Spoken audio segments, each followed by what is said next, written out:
Oi, gente! No ar mais um programa Saúde Ativa, aqui na tela da sua TV Câmara Aracaju, o seu canal legislativo municipal. Olha só, no programa de hoje vamos falar sobre dietas sem acompanhamento e todos os males causados. A psicóloga Carol Souza conversou com a nossa equipe sobre ansiedade, suas causas e efeitos. Vamos saber mais sobre yoga e seus benefícios. Quem explica tudo é a instrutora Elise Azevedo. Fica comigo que o programa está muito bacana.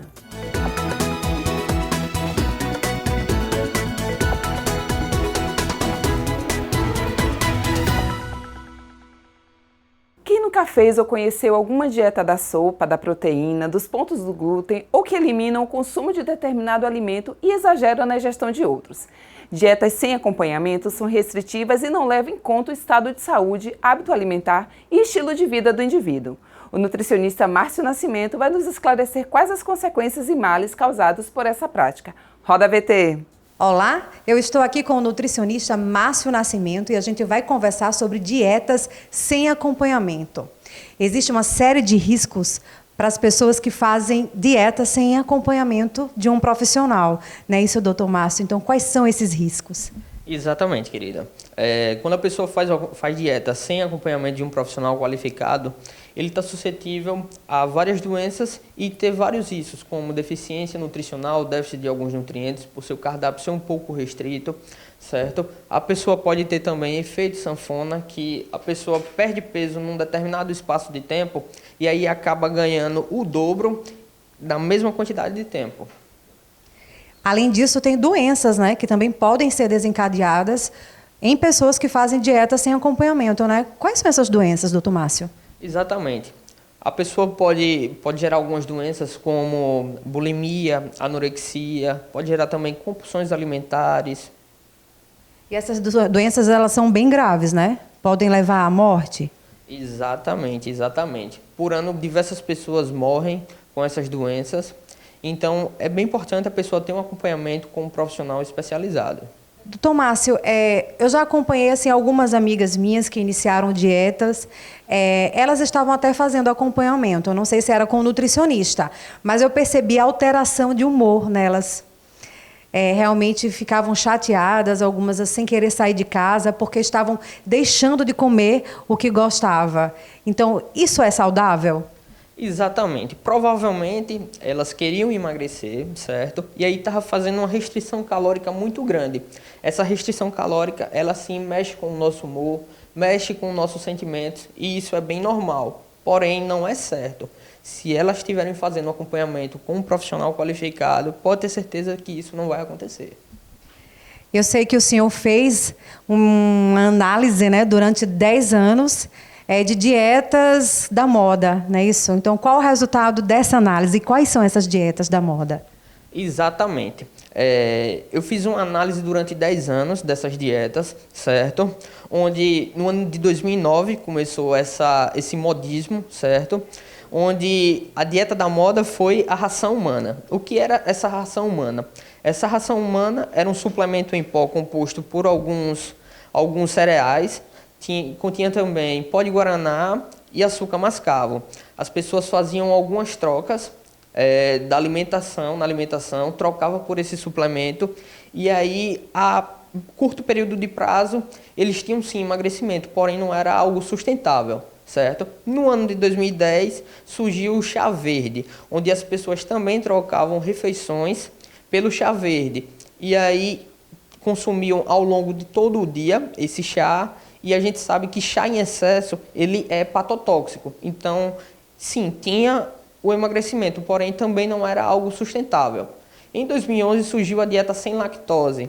Essa dieta ela condenava alimentos derivados do leite, certo?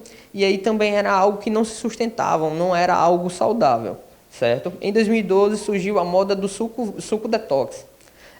Esse suco detox, sim, é uma estratégia muito boa para emagrecimento.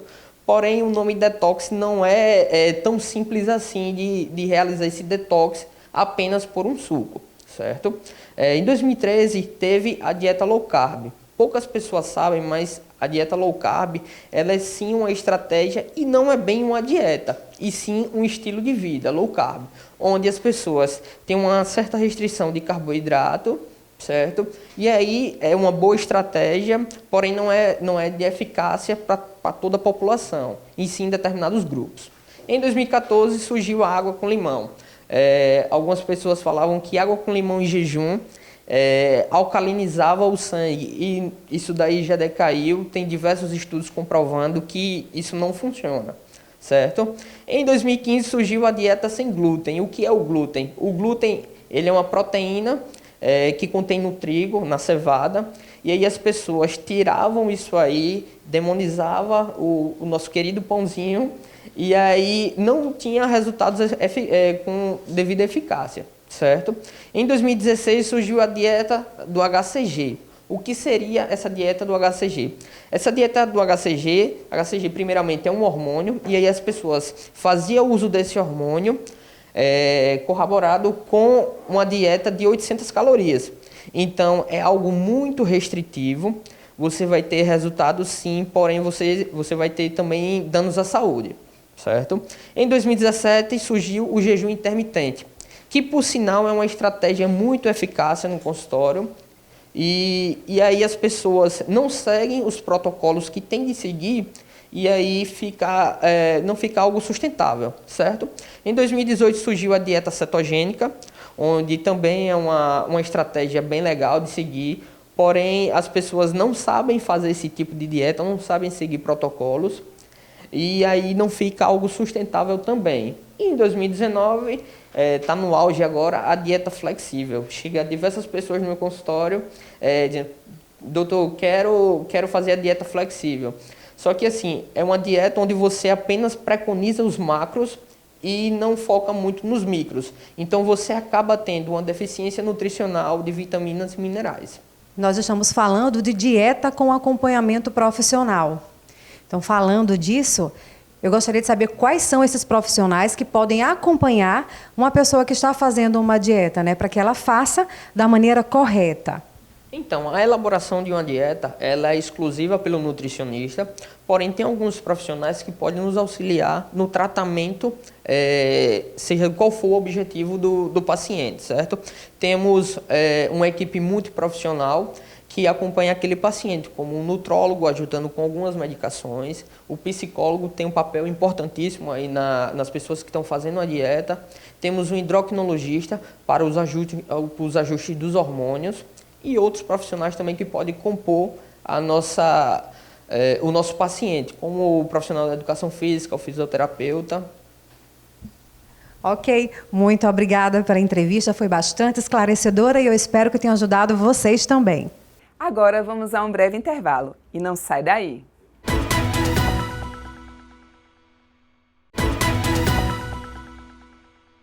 Estamos de volta com o Saúde Ativa e eu quero te lembrar que você pode acompanhar todo o trabalho desenvolvido pelo vereador que você elegeu através do portal da Câmara. É o www.aracaju.se.leg.br.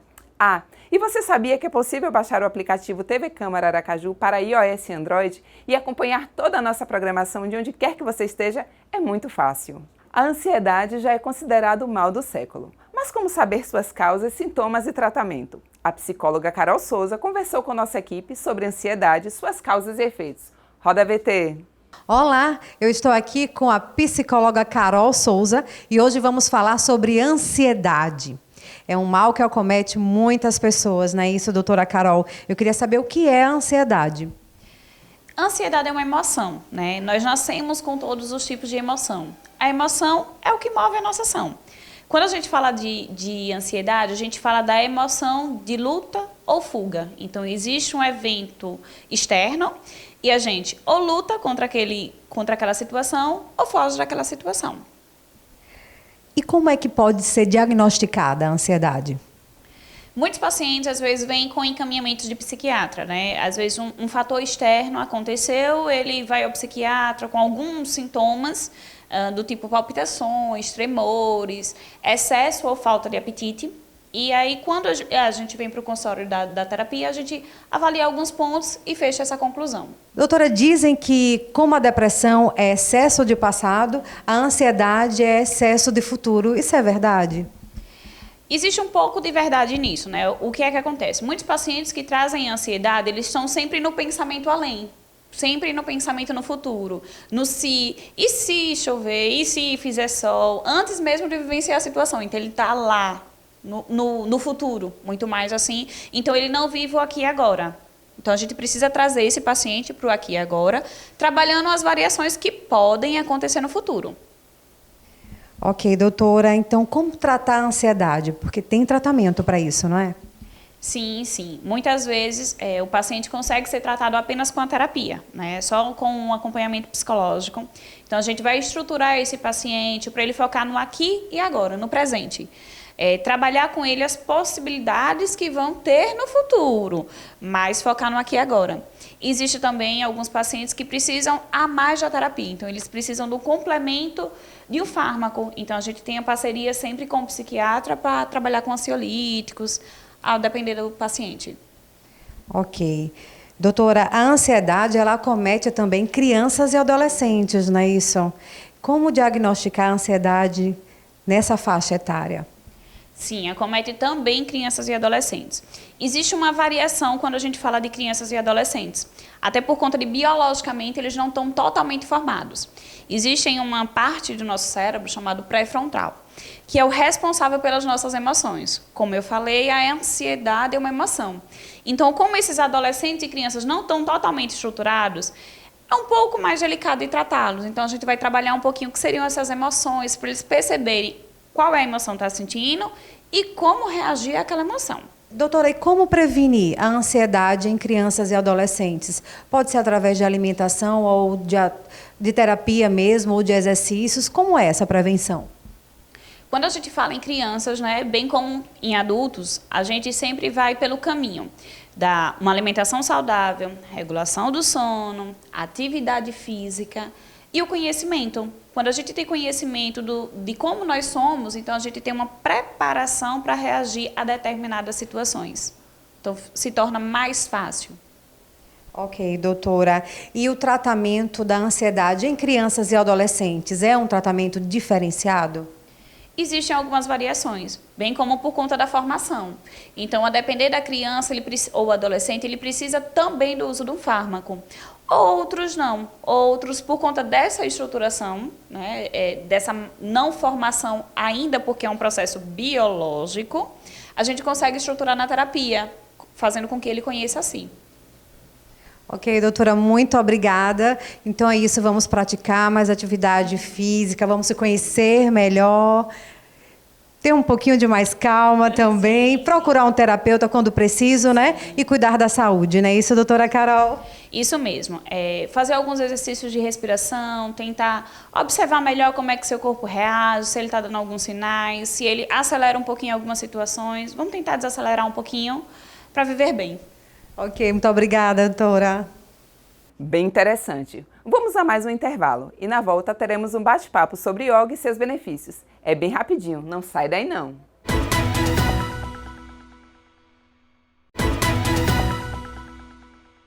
Voltamos com o nosso Saúde Ativa. E olha só, manda sugestões e críticas para nós, envia tudo para o nosso e-mail, produçãotvcamara@aracaju.se.leg.br.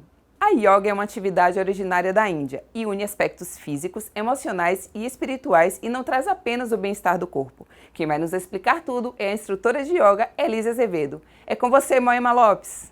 Olá, hoje nós vamos falar sobre o yoga e os seus benefícios. E quem vai conversar com a gente é a professora Elise Azevedo. Então, Elise, quais são os benefícios do yoga? Boa tarde. A prática do yoga ela tem diversos benefícios, desde benefícios físicos, que você pode usar o yoga também como uma atividade física, mas não só isso, porque seria muito pequenininho você buscar essa prática apenas por atividade física. A gente tem os asanas, que são as posturas do yoga, e isso eles são muito conhecidos e as pessoas querem praticar para ficarem mais fortes, flexíveis, com o corpo mais firme, mais definido, mas ele assim é um pedacinho pequenininho do que o benefício do yoga, da prática em geral, pode trazer. Então o yoga ele não tem contraindicação, você pode começar a fazer desde criança até idoso, e ele primeiramente ele é uma prática que traz mais consciência corporal através da sua respiração, então ele te traz mais equilíbrio, mais força, mais flexibilidade. Ele é uma prática também que vai trazer você mais, te deixar mais no estado de presença, além das atividades, né? Além de ser uma atividade física, que a gente aqui no Ocidente, ela é muito usada também como atividade física. A prática, ela carrega nela uma prática mais também meditativa. Então você vai ficar um pouco mais equilibrado fisicamente e mentalmente. Então ela te traz mais calma, mais paciência, porque você vai acabar, durante a prática, você trabalha a sua respiração e isso leva toda a consciência para o corpo inteiro, através da sua respiração. Ela desacelera a sua mente, desacelera a respiração e desacelera o seu corpo. Então você já ganha, já leva oxigênio ao seu cérebro, você tem mais disposição, ela regula as suas glândulas, então logo você também tem um sistema imunológico proativo, você tem um sistema imunológico sempre em dia. E assim, é muito mais difícil você, a partir do momento que você começa a praticar o yoga, você começar a diminuir certas dores no seu corpo. Muitos médicos normalmente indicam para pessoas um pouco mais idosas ou muito sedentárias, diz, faz um yoga. E não é só pela prática, não só pelo movimento do seu corpo, sabe? A yoga, ela traz para você um certo equilíbrio, ela ajusta a sua postura, ela traz uma consciência corporal e isso já diminui as dores no seu corpo. Ele é muito indicado também para patologias da coluna, pessoas que têm alguns distúrbios, algumas dores nas costas, dor nas pernas. Ele é muito indicado também nesses casos. Então, quer dizer que o yoga é uma espécie de meditação ou é uma atividade física mesmo? Como você estava me explicando aí, muitos têm essa ideia de que yoga é uma espécie de meditação. Como é que você pode desmistificar isso aí pra gente? O yoga não é só uma espécie de meditação e não só uma atividade física. Na prática, você tem essas duas vertentes. Então, numa prática de yoga, você medita e numa prática você também faz a parte da atividade física, né? Digamos assim, que são os asanas. É onde você vai ganhar mais força, mais flexibilidade, mais equilíbrio com o seu corpo, mais consciência na sua respiração. Na prática do Hatha Yoga, existem algumas vertentes dessa prática e uma das práticas mais difundidas do yoga, a mais tradicional, é a Hatha Yoga. E nessa prática a gente costuma separar ela em alguns passos. Antes da meditação, tem uma prática dos asanas. Então, a gente trabalha o nosso corpo, primeiramente, para a gente conseguir sustentar o peso da nossa mente. Então, você precisa ter um corpo forte, é uma filosofia. O yoga não é uma atividade física, não é só uma atividade física, é uma filosofia.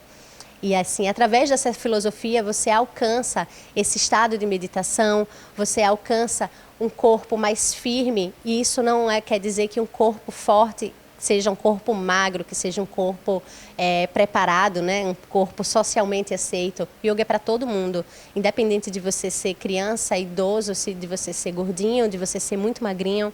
O yoga é para todo mundo. E você sim, mais gordinho, você pode ser uma pessoa extremamente forte, extremamente flexível.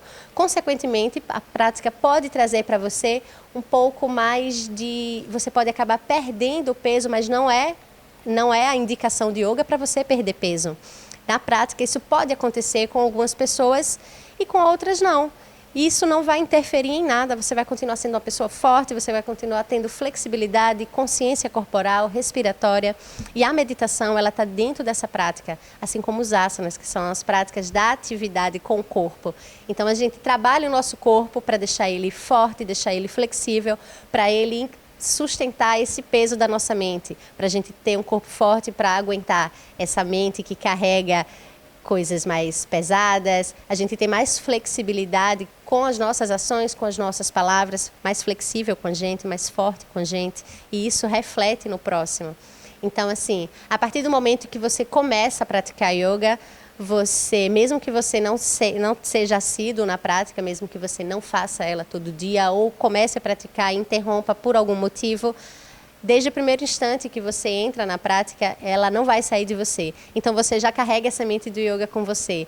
Lá fora, suas ações mudam. Em algum determinado momento no seu dia, você vai estar usando a prática, você vai estar usando yoga no seu dia a dia. Ele vai estar em você e você não vai esquecer dessa prática. Então você vai, em determinado momento que você se sentir ansioso, você vai lembrar dos exercícios respiratórios que você fazia na prática e aí você já busca essa concentração, já busca acalmar o corpo respirando, acalmar a mente respirando, você vai apanhar algo que caiu no chão, você lembra uma forma certa de você abaixar sem machucar suas costas, então você já está usando a prática no dia a dia. Tudo que você aprende na prática, você consegue adaptar ela, você consegue carregar essa prática para o seu dia a dia. Não necessariamente que no dia a dia, toda hora, você vai parar e dizer, vou fazer minha prática. Nada impede. Mas você começa a ganhar mais consciência de movimento, mais consciência de respiração, e aí não tem como. Você vai carregar ela com você. Então, a yoga é um exercício para ser praticado diariamente e quem começa também não consegue parar, é isso? É isso mesmo. A yoga, você pode praticar o yoga todos os dias. Acho muito difícil você abandonar a prática. A partir do momento que você conhece ela, você pode não ser um praticante diário, mas você está sempre voltando à prática, você está sempre tendo esse resgate. Você está sempre voltando lá dentro às suas raízes e é algo que é muito forte na prática, que é você ter esse resgate, é o autoconhecimento. Então você começa a praticar e se você começar a praticar o yoga apenas pelo físico, apenas pela atividade, essa visão ela acaba sendo moldada e ela vai mudar porque você vai ver que é tão pouquinho você buscar essa prática apenas como atividade física. Nós vamos nos despedir agora com a Elise Azevedo, convidando vocês para praticarem o yoga. Ela vai dizer para a gente por que ela indica essa prática. Eu indico a prática de yoga para todas as idades, tá? Então, se você é criança, se você é idoso, se você é uma pessoa que tem um dia muito acelerado, é muito corrido, então o yoga é feita para você.